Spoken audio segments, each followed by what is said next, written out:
Hello everyone, this is CSCS Rohini Avchar and a big congratulations to all the students जिन्होंने अभी CA के exams clear करे, भले वो इंटर हो या फाइनल हो. All the best for your future.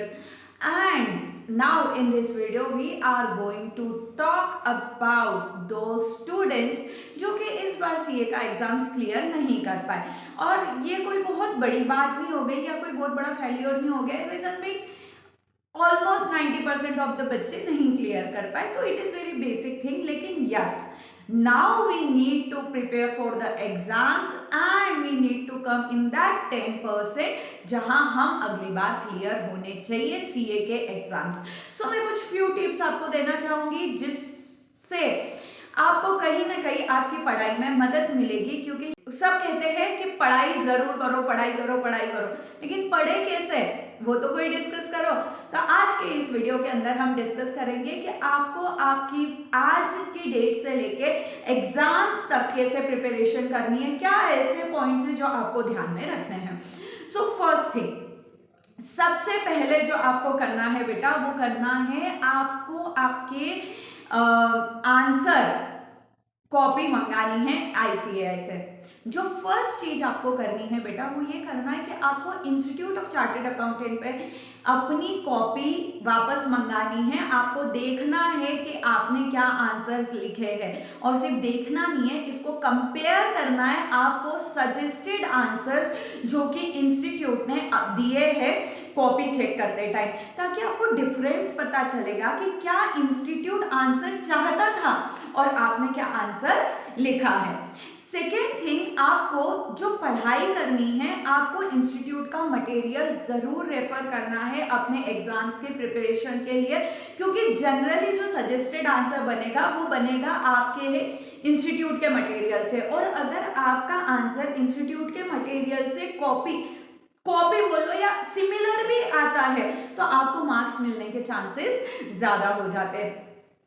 Another advice which I want to give you कि आज से भी अगर आप प्रिपरेशन स्टार्ट करते हो and if you are planning to go for both the groups और इवन अ सिंगल ग्रुप और even you want to give the examination along with your articleship, आप आराम से एग्जाम क्रैक कर सकते हो. सो डिटेल्ड प्लान अभी हम डिस्कस करते हैं. फर्स्टली आपको क्या करना है, फर्स्टली आपको आपके जितने भी इंस्टीट्यूट का मटेरियल दे रखा है उसका फ्रंट पेज पे इंडेक्स आता है. उस इंडेक्स की फोटोकॉपी करनी है सारे सब्जेक्ट्स की जो कि आप अगले एग्जाम्स में देना चाहते हो. इंडेक्स की फोटोकॉपी करवा के नंबर ऑफ चैप्टर्स काउंट करने कि कितने चैप्टर्स है जो आपको प्रिपेयर करने. आपने ये देख लिया कि सपोज फॉर एग्जाम्पल आपके 60 चैप्टर होते पर सब्जेक्ट, अगर मैं 20 चैप्टर्स गिनूं तो आपके कितने चैप्टर्स हो गए, 60 चैप्टर्स हो गए. If you are preparing for one group and if you are preparing for both group, so there may be there are 120 chapters as per my knowledge. ठीक है, ये मैं मैक्सिमम साइड लेके चल रही हूँ, आप एक्चुअल काउंट करना. उसके बाद आपको टारगेट सेट करना है डेट का कि आपको कब तक आपका कोर्स कंप्लीट चाहिए. लेट्स से आपको कोर्स कंप्लीट करना है फैब एंड तक, या हो सकता है आपने टारगेट रखा है कि मार्च तक मेरा कोर्स कंप्लीट होना चाहिए और अप्रैल में मैं रिवीजन कर लूंगा. ठीक है, तो आपको क्या करना है, एक एंड डेट डिसाइड करनी है जब तक आपको आपका कोर्स कंप्लीट चाहिए. लेट्स से आप बोल रहे हो कि मेरा फेब में कोर्स कंप्लीट हो जाना चाहिए, करेक्ट. अब आज की डेट से फैब 29 फैब तक आपको नंबर ऑफ डेज कैलकुलेट करने हैं. फॉर एग्जाम्पल 40 डेज आ रहे हैं, 40 डेज के अंदर आपको कोर्स कंप्लीट करना है, 30 डेज के अंदर आपको कोर्स कंप्लीट करना है, या आप आपकी खुद की एफिशिएंसी के हिसाब से टारगेट सेट करो. Now divide the number of chapters with the number of days available. Let's say 60 chapters आपको कंप्लीट करने हैं एंड आपको अगर 28 फैब तक भी कोर्स कंप्लीट करना है तो मिनिमम अगर आप सब छुट्टियां वुट्टियां लेकर भी गिन लो तो आपके पास 40 डेज है. 40 डेज के अंदर आपको 60 चैप्टर्स कंप्लीट करने हैं. सो मिनिमम आपको 1.5 चैप्टर्स पर डे कंप्लीट करने पड़ेंगे, तब जाके आपके 60 चैप्टर्स 40 डेज के अंदर कंप्लीट होंगे.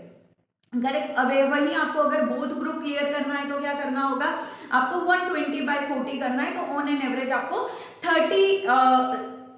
ऑन एन एवरेज आपको कितने चैप्टर्स कंप्लीट करने हैं, 3 चैप्टर्स कंप्लीट करने हैं. सो टारगेट लेके चलो कि ये चैप्टर्स मेरे कंप्लीट होने चाहिए।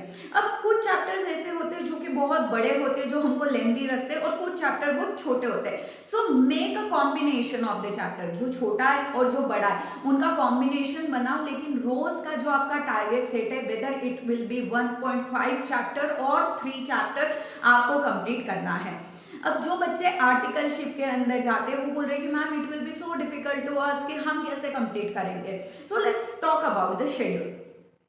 आप लोगों का मैं नॉर्मल ऑफिस आवर अगर मानूं तो वो होगा 11 to 6, करेक्ट। ये नॉर्मल, आप अपने हिसाब से एडजस्ट करके देखना। बाकी का टाइम आप फ्री हो, and what time you need to prepare for the exams. आप सुबह 6 बजे उठ जाओ। सुबह 6 बजे उठने के बाद 7 बजे से 10 बजे तक 3 घंटे का कोई भी फास्ट ट्रैक रिविजन लेक्चर देख लो जो आपके उस चैप्टर से रिलेटेड हो। वो 10 बजे तक आपने देख लिया, 10 बजे तक आप प्रिपेयर कर लो आपके ऑफिस के लिए। 11 से 6 बजे तक का आपका टाइम सेट ऑफिस में चला गया। 8 बजे आप वापस पढ़ने बैठो, और 8 बजे से आपकी 12 बजे या 11 बजे जो भी आपकी लिमिट है उतने तक आप क्या करो, जो भी आपने सुबह लेक्चर देखा या जो भी पढ़ा है उसके सारे क्वेश्चन सोल्व कर लो। स्टडी मटेरियल के भी कर लो, आरटीपी के भी कर लो, जितने कर सकते हो मैक्सिमम ऑफ द क्वेश्चंस उन चैप्टर के सॉल्व कर दो, and it will be very easy बेटा, आप कर सकते हो। और जो मार्जिन डेज हमने सेट करे हुए हैं, थोड़े दिन 5-10 दिन ऊपर नीचे हो जाएंगे, उनमें जो आपका लेफ्ट आउट सिलेबस है उसको कंप्लीट कर लेना, करेक्ट। वही जो बोथ ग्रुप देने जा रहे हैं उनके पास ही 11 to 6:30 तक का स्लॉट फ्री है, तो उसके अंदर वो सेकेंड ग्रुप के प्रिपरेशन अच्छे से कर सकते हैं। अगेन 3 आवर्स का एक कोई लेक्चर देख लो आप, और 4 आवर्स उस चैप्टर पे वर्किंग करो, मतलब उसके क्वेश्चन सॉल्व करो, उसको अच्छे से पढ़ो, उसके क्या किस किस तरीके के क्वेश्चंस बनते हैं एग्जाम्स के अंदर वो देखो। Question answer practice is must, क्योंकि हमको ये तो पता चल जाता है कि एग्जाम्स मतलब क्या क्या प्रोविजन है, हमको सारी चीजें याद है, बस हमको ये नहीं पता चलता है कि अच्छा ये पूछा था और ये लिखना था क्या, ये तो हमको पता था लिखना था, बस ये नहीं पता चल पाया कि इसका आंसर ये था और हम कुछ और ही आंसर लिख के आ गए। So it is very essential to know and to analyse the question, और वो आप जब तक क्वेश्चन आंसर प्रैक्टिस नहीं करोगे आपके अंदर नहीं आएगा। अनदर थिंग जो आपको करनी है वो जैसे आप प्रिपरेशन कर रहे हो, आपको आपके इंडेक्स की फोटोकॉपी निकालनी है और वो फोटोकॉपी दीवार पे लगा दो, and start highlighting this, correct. एक कैनबान टेक्निक होती है, विजुअलाइज जो चीज कर रहे हो, आपको जैसे जैसे दिखता रहेगा अरे ये कंप्लीट ये कंप्लीट ये कंप्लीट, तो आपको जल्दी जल्दी थोड़ा मोटिवेशन रहेगा कि यार मैं इन सबको कंप्लीट अच्छे से कर लूँ। तो आपको इसको पर्टिकुलर हाईलाइट करते हुए चलना है कि हाँ ये मेरा पर्टिकुलर चैप्टर डन, ये मेरा पर्टिकुलर चैप्टर डन, ये चैप्टर डन।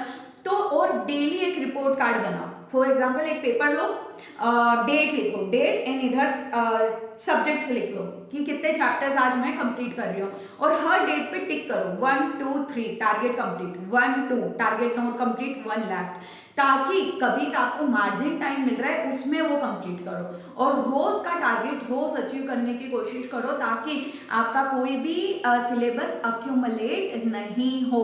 आज के लिए बस इतना, एक बार ये 10 दिन के लिए ट्राई करो बेटा, 10 दिन के अंदर you will ending approx 30 chapters, और जो प्रिपरेशन जो ए ग्रुप के प्रिपरेशन कर रहे हैं तो उनके तो ऑलमोस्ट एक सब्जेक्ट खत्म हो जाएगा, 15 to 20 चैप्टर्स होते हैं, एक सब्जेक्ट 10 दिन के अंदर आप खत्म कर लोगे, आपका कॉन्फिडेंस बहुत बूस्ट होगा। नेक्स्ट वीडियो के अंदर हम कुछ और टिप्स लेके आएंगे, तब तक के लिए all the best everyone, and कोई भी डाउट हो you can personally ask me in the comment section. So thank you all.